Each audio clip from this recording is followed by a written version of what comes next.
Hello, Carlos. Hayop ka. Ikaw pa na nag-utos sa looban ng bahay ko.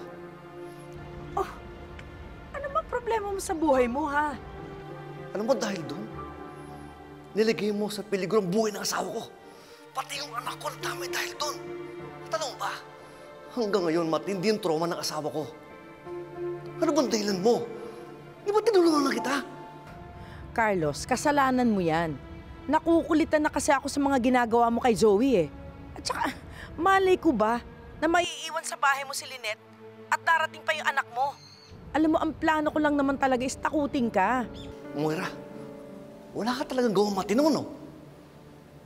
Alam mo ba yung tauhan mo? Binablackmail din ako. Well, wala na akong magagawa dyan. That's not my problem. Ganon? Eh kung sabihin ko sa kontak ko dyan, na huwag ka ng tulungan para hindi ka makalis. O kaya, ipapahuli na lang kita. Anong gagawin mo? Ha? Talaga? Gagawin mo yon? You're really going to go against me? Ano? Sasabihin mo, ako tumulong sa'yo para makalabas ka ng bansa? Moira, napakadaling i-deny nun. Of course. Pero pag bumagsak ako, madadamay at madadamay ang anak mong si Zoe. Mag-isip ka nga, Carlos. Pahupain mo na yung galit mo sa akin at isipin mo yung anak mo. Alam mong nandito siya, di ba? Ang dali-daling sabihin tinutulungan niya ako.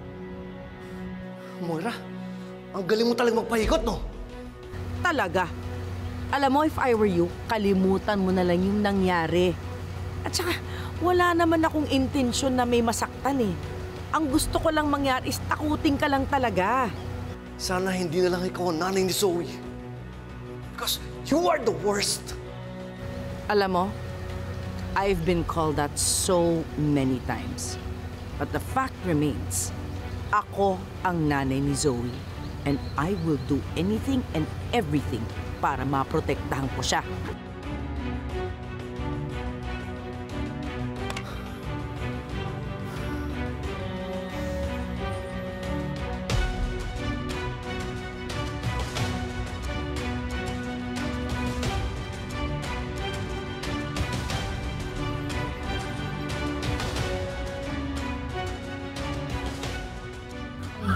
Zoe, huwag naman kayo mag-away dito.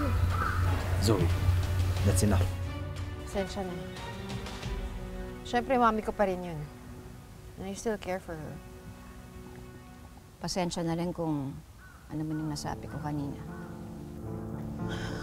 Look, I know you're all doubting me. Pero maniwala kayo sa akin. Gustong-gusto ko na matapos to. Gusto ko na mahuli si Mami. Para rin wala na siyang masaktang ibang tao.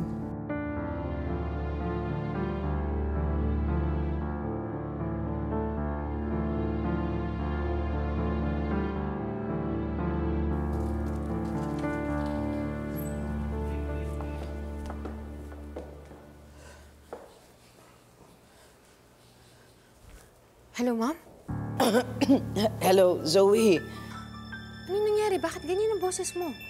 Zoe, kailangan ko yung tulong mo. Linalagnat ako. Natatakot naman ako ng pumuntang ospital kasi kailangan ko ibigay yung pangalan ko, di ba? Baka umabot pa yun sa Pilipinas. Mami, calm down. Baka naman hindi mo na kailangan magpunta ng ospital. Ano bang nararamdaman mo? May lagnat, abdominal pains at saka may diarrhea din. It's most likely a bacterial infection. Mami, baka may amoebiasis ka. Kailangan mo ng antibiotics. Can I get that over the counter? Sa Pilipinas, kailangan ng prescription yun. Dito sa Japan, most likely kailangan din ng prescription. Saan ako kukuha ng prescription? Mami, ako na bahala, okay? Huwag mo na problemahin yun. Gagawa ko ng paraan para mabigyan ka ng gamot. May iba ka pa bang nararamdaman? Counted ba yung inis at buwiset? Mami, ano ka ba? Paano naman?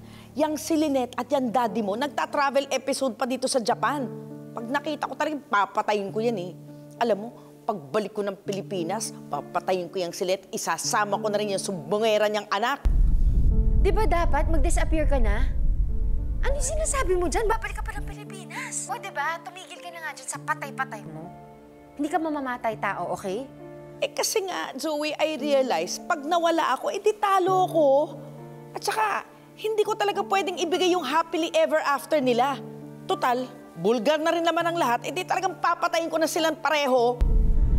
Can you please just focus on getting a fresh start? Ha? Kalimutan mo na yung mga problema mo sa Pilipinas. Think about what I said, okay?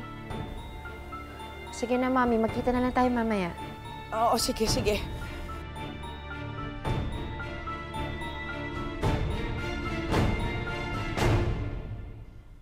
Magkausap kayo ng mami mo.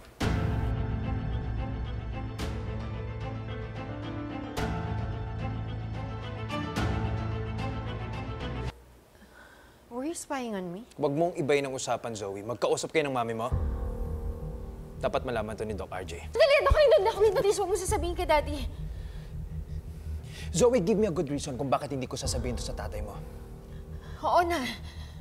Oo na, tama ka na. Okay, si Mami nga yun. Gusto niya makipagkita sa akin. Para tulungan mo siya makatakas, di ba? Hindi ko gagawin yun. Zoe, ang hirap paniwalaan. Hindi mo tutulungan yung mami mo? Hindi talaga. Doc Lindon, believe me, please. Gusto ko siyang tulungan. Gusto ko siyang tulungan, Mami ko siya eh. Pero hindi ko gagawin yun. Kasi hindi tama yun. Doc Lindon, grabe na yung ginagawa niya. It has to stop. Alam ko na. Tulungan mo ako. Tulungan mo kong huliin siya. Gusto mong mahuli siya?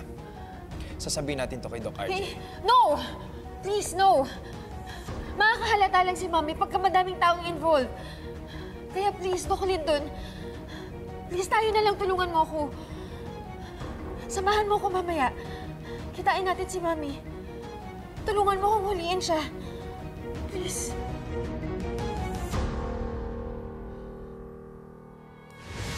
Dr. Zoe Tanyag. No, I'm Dr. Adeline Santos. Oh, sorry, doctor. We have a message here for Dr. Tanyag and I thought she was you. What was the message for my sister? It's for her to make a return call. It was a woman, so maybe it was your mother? Can I have the number? Pinuntahan mo raw yung kidnapper na witness namin laban kay Moira? Bakit? Bawal ba? Well, for your information, kumuha ng bigating lawyer yung kidnapper. Which means we could lose him as a witness if we do not act fast. May mga papeles na ako. May bagong identity na ako, Zoe. Makakasibat na ako ng Japan. Kailan ang alis mo? Bukas na yung flight ko, Zoe. Hindi ka man lang ba makikipagkita sa akin? Kahit for one last time?